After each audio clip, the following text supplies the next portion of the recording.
You're watching The World Through Ayan. Brought to you by Ayan Ahmed Studios. A place filled with snow, syrup, and saris, freezing at temperatures as low as negative 60 degrees. Home to 60% of the world population of polar bears. This is one of the 23 countries in North America. This is Canada. I moved to Canada for university in August 2023 and wanted to showcase a key landmark, just like finding Fuji did. Mount Fuji was a beautiful natural landmark, and in parallel to that, the Niagara Falls were the top candidates for the region, and the one I was most aware of, mostly due to this Geronimo Stilton book I was gifted as a kid, and was surprisingly published almost 20 years ago. Finding the falls I read about as a kid was transforming the illustrations I grew up seeing into real life. After 4 months in Canada, I finally got the chance to visit. Geared up with my tripod and camera equipment, I left the bustling city of Toronto and embarked on the 3-hour route to do one thing.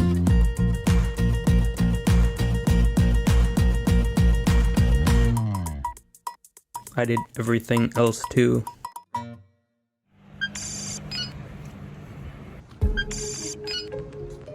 I was accompanied on this journey by fellow YouTuber and my friend, the Jeff Gang.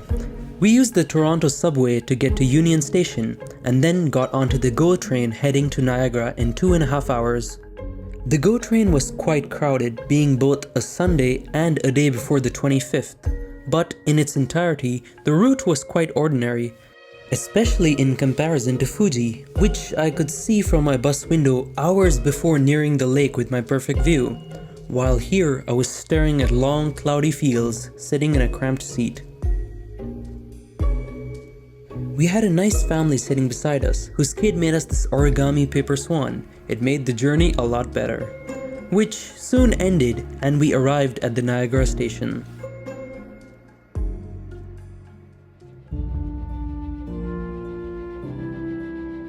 What I didn't account for was just how far the falls were from the station.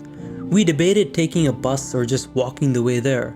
We weren't under any drastic time limit, and the walk would only take about 30 minutes, an average duration we were used to.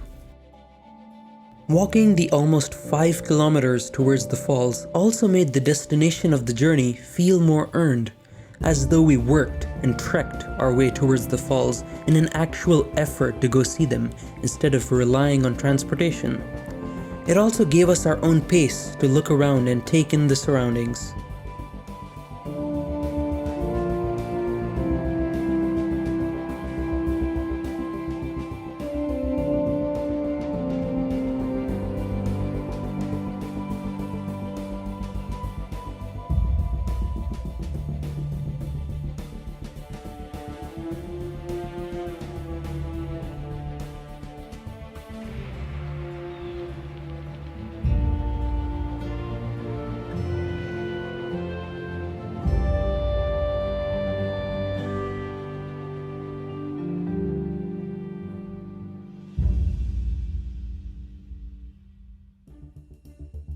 Along the way, we passed the Rainbow Bridge, one of the many bridges connecting Canada to the United States, with the border running right through it, and a massive bridge at that, especially from our perspective of being under it.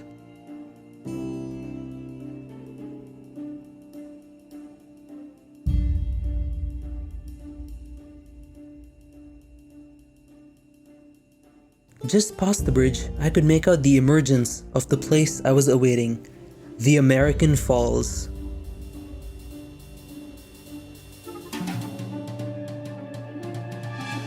I took the chance to switch out my camera lens to a zoom one, which, looking back, was a good decision considering the water droplets that sprayed around the falls that could have easily landed on my camera sensor.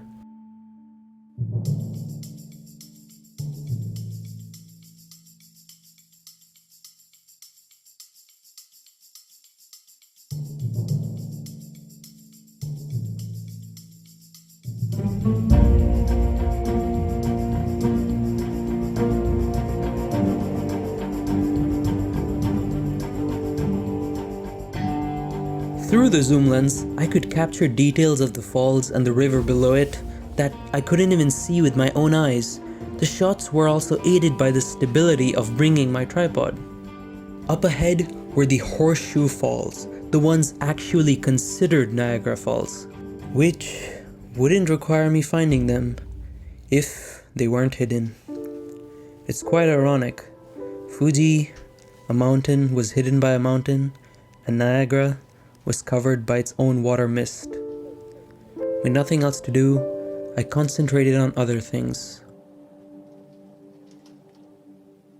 I came across this squirrel, something I had been trying to film since I came to Canada, and across the river, I captured these people on the other cliff. They were in America, so close, yet so far away.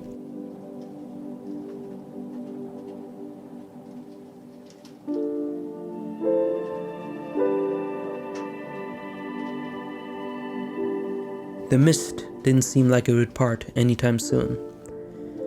I would say over 2/3 of the entire Horseshoe Falls were engulfed in thick, stormy mist. And the only reason I can even see the falls in this footage is because of how much I zoomed into the smaller sections I could see.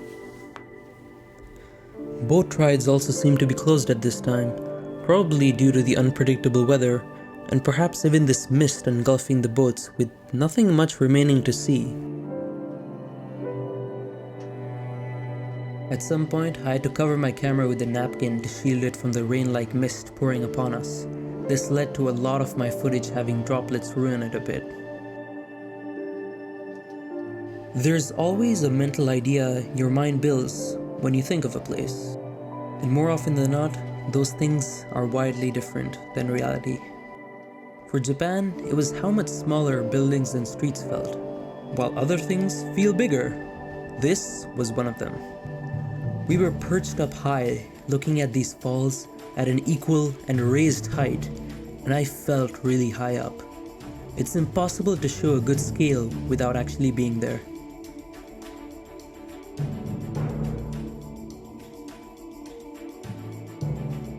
I was looking upon one of the most famous waterfalls in the world, and they were colossal. Down closer to the river and within the rocks under the falls were hundreds of birds hidden away because of their small size. I could barely make them out with my eyes, but my zoom lens managed better.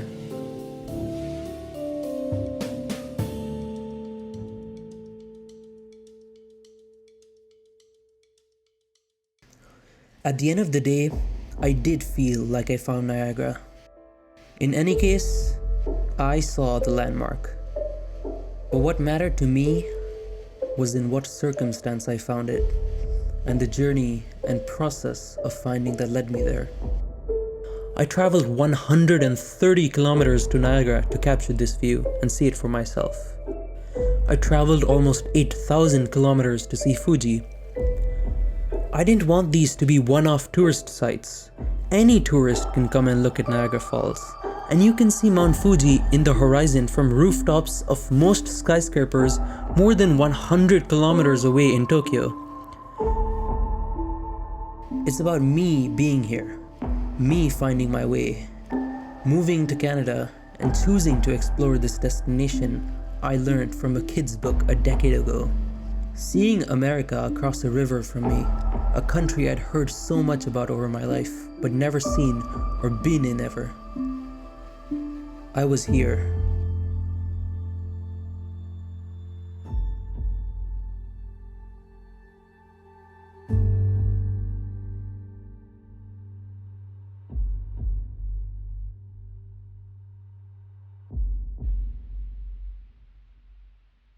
It was all there, in front of my eyes, from an illustration in my book, to researching on Google, to the very thing in front of me. I found Niagara.